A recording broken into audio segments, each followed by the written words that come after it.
Idealism and realism are two theories which are presented by Plato and Aristotle.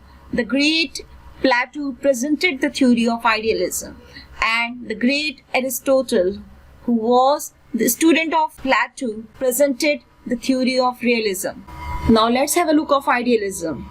Idealism, first established by Plato.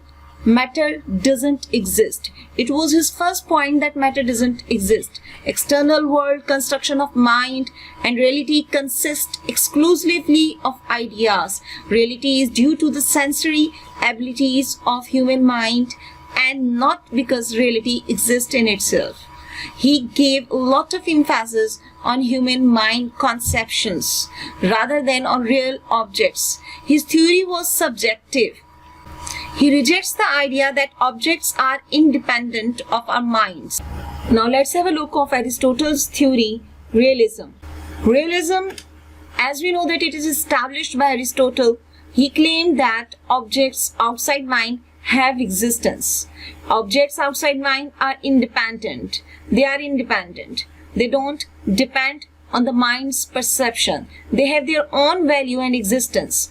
Items exist regardless of human perception, and their existence does not depend on human perceptions. Aristotle argued against idealism. According to him, idealism is a subjective matter and it doesn't exist.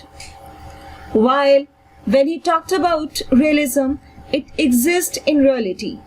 According to him, when we talk about idealism, and let's think of some objects which you didn't experience in your life, then it would be very difficult for you to give the explanation of those objects. His main argument against idealism was mainly supported by Darwin's theory of evolution. It makes it very clear that reality existed in the form of the matter much before the mind of the man. Aristotle's great claim was idealism does not exist, but realism exists.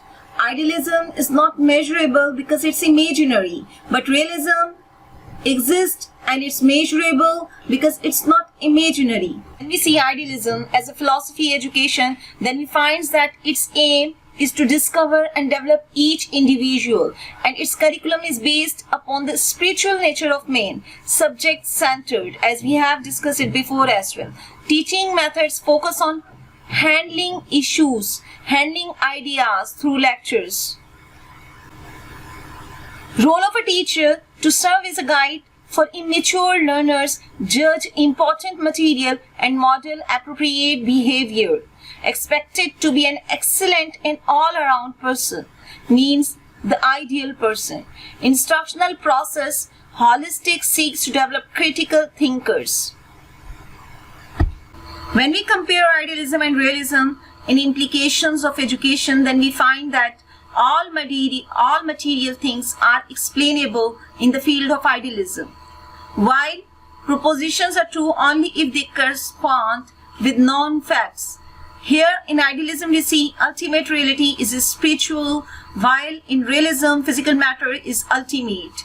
Nature, process, meaning and purpose are emphasized on idealism, while here knowledge is derived through sense experience.